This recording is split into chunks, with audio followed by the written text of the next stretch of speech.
Halo geng, halo. Hari ni kita ke Lenggong geng. Cuaca sangat panas. Okey geng, hari ni kita naik kereta diesel. 1 liter RM4.82.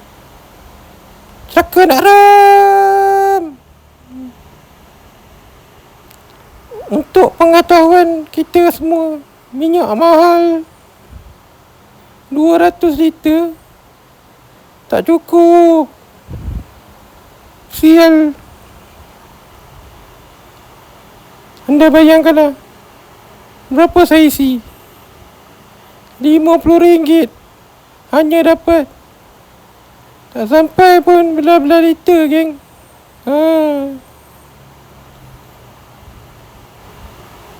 Okey geng, sekarang ni kita pergi Lenggong nak mandi geng.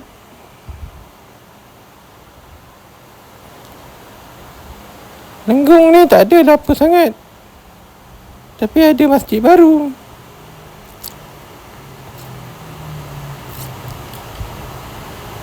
Masjid ni dah 10 tahun tak ada, baru ada. Ini adalah kota Tampan Lenggong.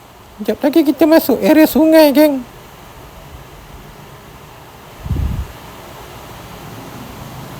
Kalau anda suka mandi, anda boleh datang Lenggong. Lenggong banyak sungai geng. Sekarang ni air empangan tak ada air, jadi bolehlah mandi di tepi lah.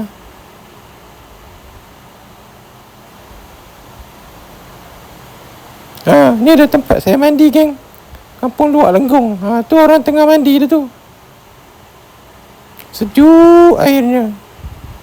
Dekat sini juga ada ternakan rusa. Kalau anda suka makan daging rusa, boleh datang sini lah. Tapi bukan murah. Sekarang ni air tak dalam, jadi bot pun susah nak bergerak geng. Katanya kat sini sekarang ni tengah masalah air tak ada.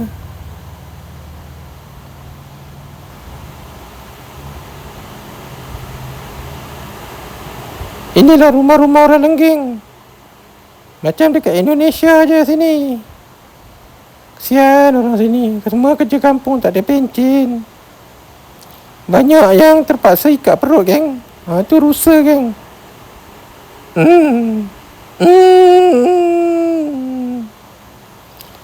Sini kalau nak duduk gaji 1,000 cukup lah.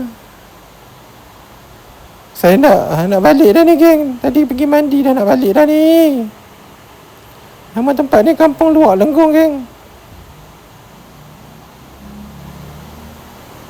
Tapi tempat ni cantik.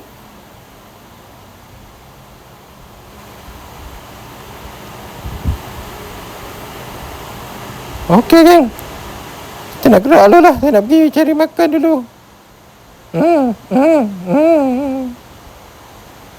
Cantik tempat ni, air pun tak dalam. Kalau anda suka mandi, boleh datang Lenggong mandi. Sekarang ni tengah air tak dalam geng. Okey geng, sekarang saya nak cari makanan. Kalau anda nak mandi sekarang, anda boleh datang Lenggong.